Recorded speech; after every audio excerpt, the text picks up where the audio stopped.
Soy pasea Tuhan Yesus, jakoni turami,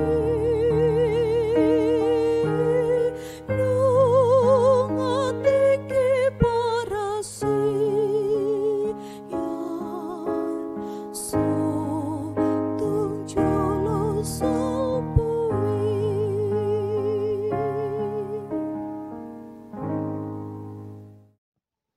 Selamat pagi dan salam sejahtera untuk kita semua.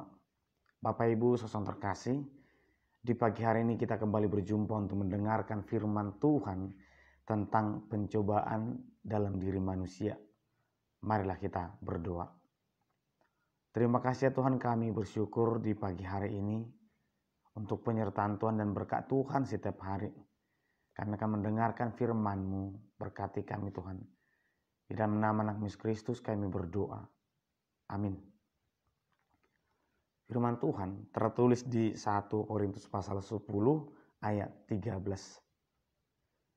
Pencobaan-pencobaan yang kamu alami ialah pencobaan-pencobaan biasa yang tidak melebihi kekuatan manusia.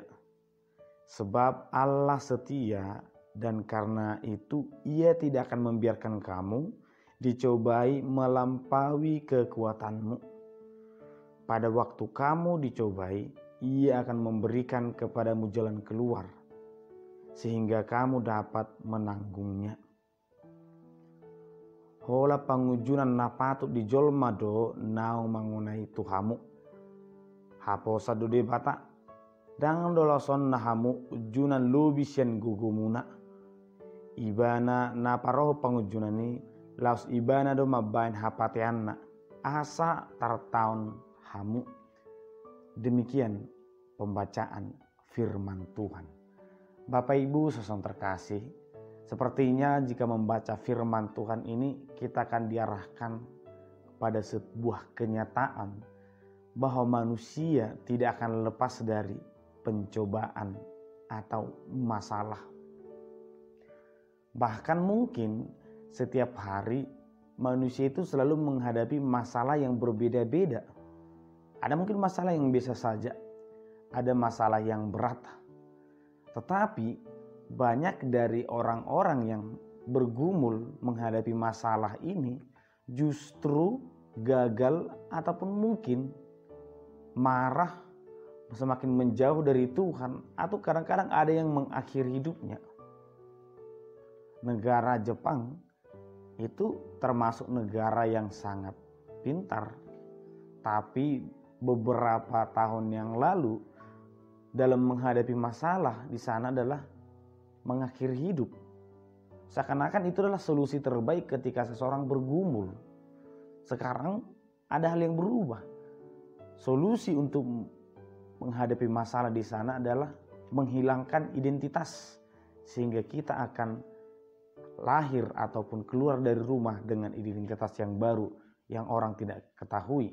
Nah, bagaimana orang Kristen harus menghadapi masalah? Perlukah untuk marah? Perlukah untuk menjauh dari Tuhan? Perlukah untuk menjaga jarak agar kita lebih tenang?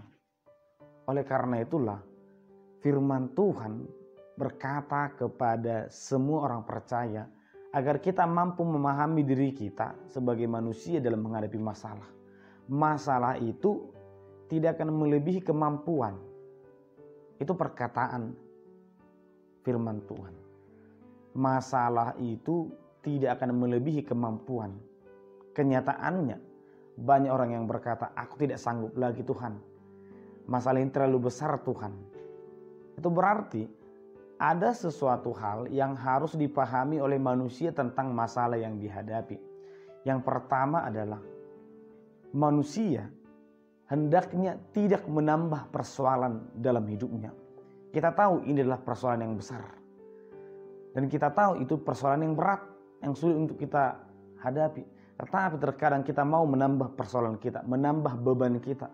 Persoalan orang lain kita tanggung, kita pikirkan. Otomatis kita tidak akan mampu. Setiap orang memiliki kemampuannya sendiri. Setiap masalah itu ada waktunya. Maka mari jangan pernah menambah persoalan. Jangan mencari-cari masalah terhadap orang lain yang terkadang kita akan berkata, Tuhan, cobaan ini sangat berat. Padahal itu bukan cobaan, tetapi kelalaian. Ataupun orang-orang yang melakukan kejahatan atau korupsi dan ketika tertangkap berkata, Tuhan, ini adalah cobaan. Itu hal yang tidak masuk akal. Yang kedua adalah jangan pernah mengambil sikap sebagai orang yang mendatangkan pencobaan. Yesus berkata kepada Yudas Iskariot, penyesat itu memang pasti akan ada. Itu ada di tengah-tengah kita. Bahkan dalam 1 Petrus dikatakan itu lawanmu si iblis berada di sekitarmu itu untuk menjatuhkanmu. Tetapi Yesus juga berkata, terkutuklah orang yang mendatangkan penyesat itu. Kita tidak boleh mengambil sikap dengan mengatakan, aku akan memberikan pencobaan kepada dia supaya dia semakin kuat. Firman Tuhan berkata itu bukan tugas manusia. Bukan tugas kita untuk mencobai sesama, untuk menguji iman seseorang. Karena kita tidak tahu kemampuannya.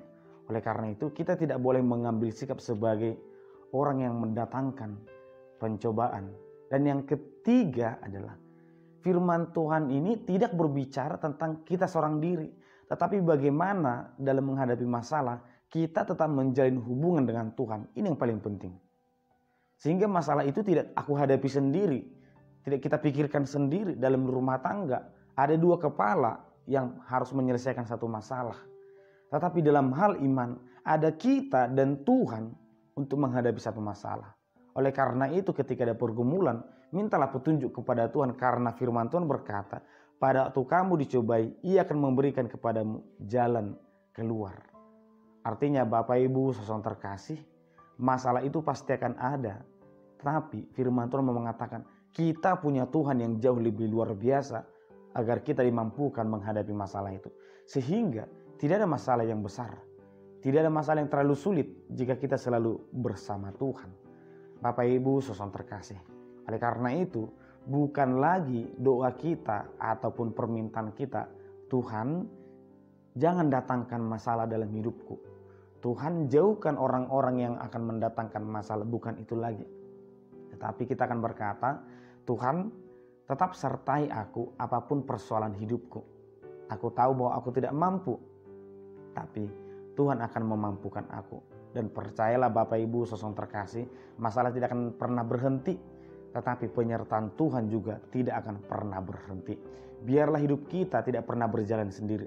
Tetapi berjalanlah bersama Tuhan. Karena kita tidak akan pernah tahu masalah apa yang akan datang. Sukacita apa yang akan datang. Karena dengan sukacita pun seseorang bisa menjauhkan diri dari Tuhan. Seseorang bisa semakin jauh dari sesama.